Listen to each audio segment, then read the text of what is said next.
Je pensais faire une toute petite vidéo de 10 minutes sur le divorce et le remariage. C'est à quoi j'ai vu que j'en étais déjà à 20 minutes, mais il y a encore une suite. Et ceux qui ont vu, il y a au tout début la vidéo précédente, j'ai rajouté 10 points sous la vidéo. Il serait important de les lire. Je vais revenir sur le point 10. Euh, je parle du remariage d'où certaines congrégations, églises, dénominations évangéliques ont béni un mariage et ont béni ou pas un remariage. Et parfois, on bénira le remariage de la personne. Bon, premièrement, tout ce qui s'est passé avant la conversion n'existe plus, généralement. La personne devient chrétienne si elle a 38 ans, si elle a 5 enfants de 5 pères différents, elle repart à 38 ans une nouvelle personne, d'une nouvelle nature, d'une nouvelle personnalité. Et la plupart des églises évangéliques ne tiennent pas compte du passé.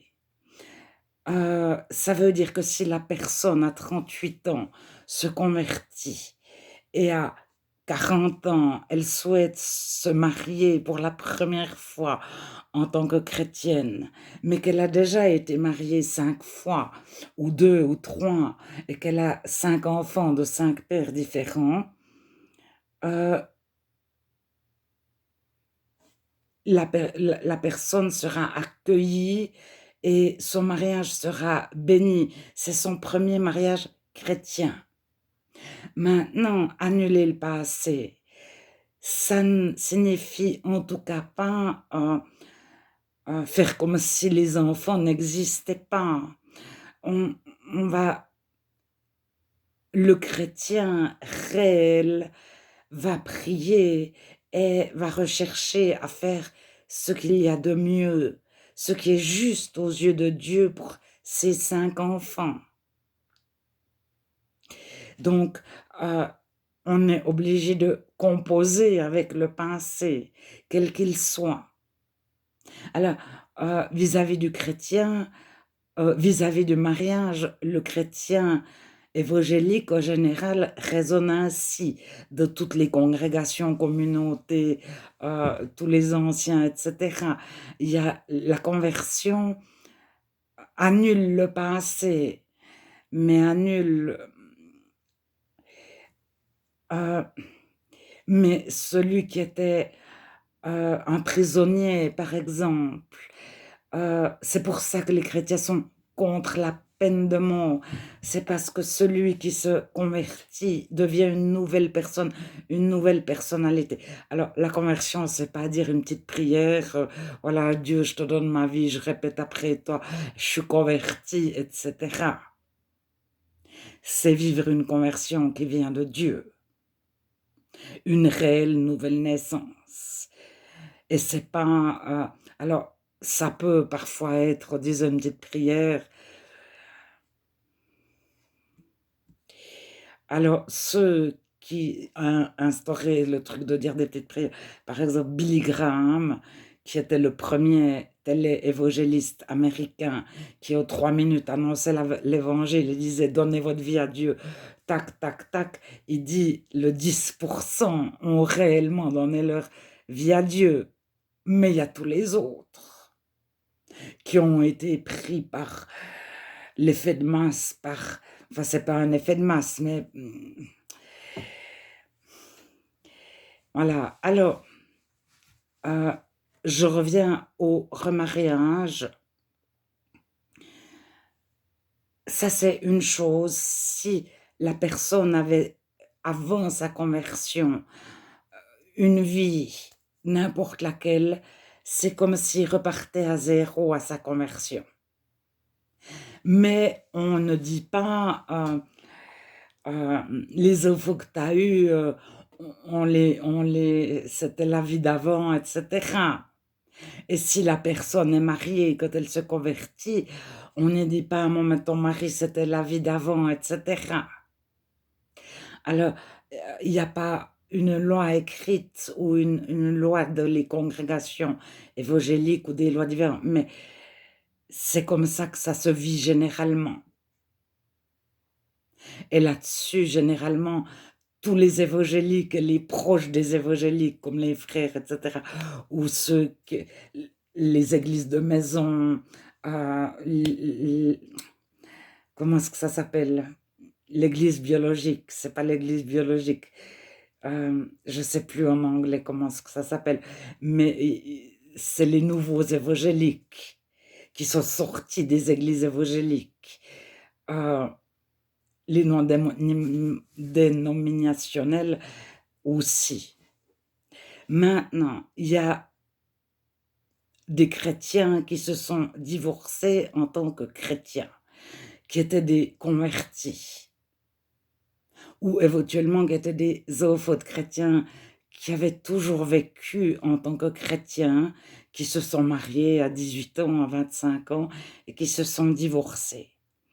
Et il arrive occasionnellement que lorsqu'ils souhaitent se remarier, on leur demande: «Est-ce que c'est de ta faute ton divorce? Sinon je ne te bénis pas ton remariage». Alors, si la personne, il y a 5 ans qu'elle est divorcée, elle a pardonné, le fait de lui demander de dire du mal de son ancien conjoint, c'est faux en soi. Le fait de vouloir prouver à quelqu'un que nous-mêmes, on était une bonne personne, un juste, le bon dans le couple, que nous-mêmes, on a prié, prié, on a fait ci, on a fait ça, on a fait ça, on a fait ça, que nous, on n'a pas fait faux là, on n'a pas fait faux là, c'est aussi faux, parce qu'on ne s'appuie pas sur la chair. C'est Philippiens 3, Paul, moi j'étais parfait par rapport à la loi pharisienne. J'étais hébreu né d'hébreu, quant à la chair, j'avais sujet de me glorifier, etc., etc. Mais je regarde la justification de la chair comme de la boue, afin de trouver en Jésus ma justification. Alors ça, c'est que les chrétiens convertis qui comprennent. Mais le chrétien ne revendique pas sa justification. Il ne dit pas: «Moi, je prie beaucoup». C'est le loup, c'est une des premières choses qu'on voit. Il va dire: «Moi, je vais tous les dimanches à l'église, moi, je prie beaucoup, moi, je donne aux pauvres, moi». Alors, maintenant que ça se voyait tellement, je ne sais plus qui m'a dit récemment, le loup dit, 9 vérités pour dire un mensonge. Et bien sûr, il dit pas: «Je suis al» bon, fin de la parenthèse. Alors,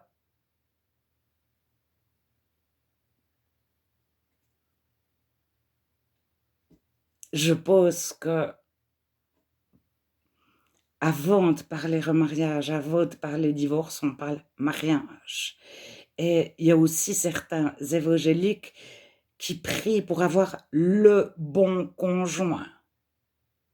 Et ils pensent que Dieu les a dirigés vers le bon conjoint. Alors, c'est souvent très juste. Simplement, le conjoint choisi par Dieu, il n'est pas mieux que soi-même. Et au bout d'une année ou deux de mariage, on commence de connaître les défauts du conjoint choisi par Dieu. Alors, dans certaines églises, il y a une impasse, parce que la personne est certaine d'avoir trouvé le conjoint choisi par Dieu. Donc, elle ne peut jamais divorcer parce que c'est le conjoint que Dieu y a donné. Et il y a une autre possibilité, c'est de dire: «Je me suis trompé, ce n'était pas le conjoint que Dieu m'a donné, je divorce».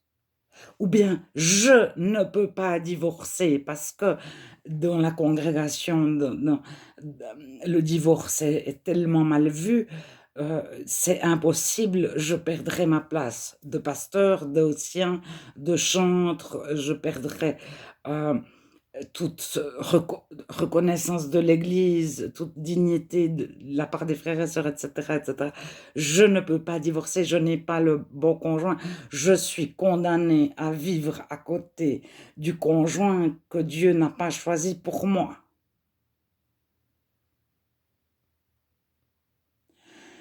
Alors moi, je crois qu'avant d'avoir le bon conjoint, Dieu nous demande d'être le bon conjoint.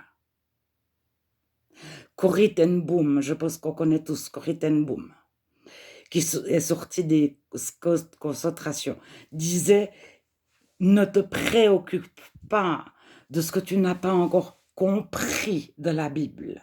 Préoccupe-toi de ce que tu as déjà compris et que tu ne mets pas en pratique». Et avant de vouloir le bon conjoint,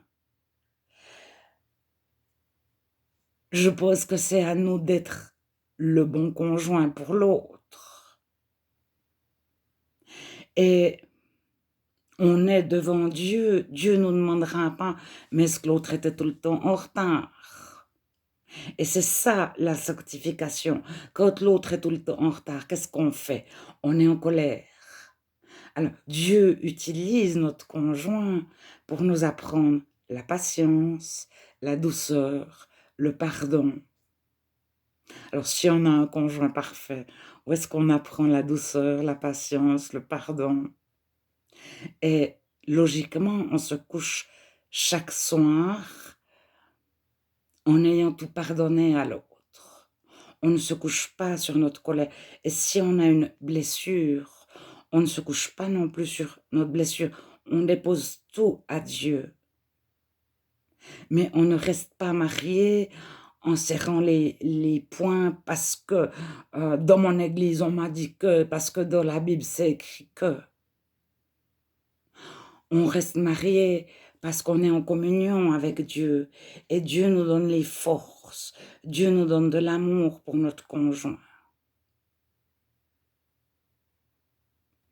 Et on s'est peut-être trompé, on a mal écouté Dieu. Au début de notre mariage, on s'est dit que c'était le conjoint que Dieu voulait pour nous. On en était mais profondément convaincus et on en arrive à se dire: «Mais c'est pas possible». Mais de toute situation, aujourd'hui, Dieu peut transformer toute situation. En premier, notre cœur. Parce qu'on se dit souvent: «Quand l'autre aura arrêté de, j'irai mieux. Quand l'autre aura fait ceci, notre couple ira mieux. Quand l'autre aura compris ceci». Alors, quand l'autre aura fait de la relation d'aide, c'est une grande mode. Quand l'autre sera délivré, c'est une grande mode.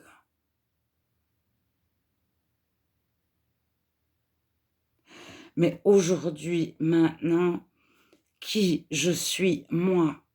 Et Dieu nous purifie, nous donne de pardonner. Alors ça, c'est incompréhensible des non-chrétiens et on ne peut pas, vivre à la place des autres. Chaque situation est unique.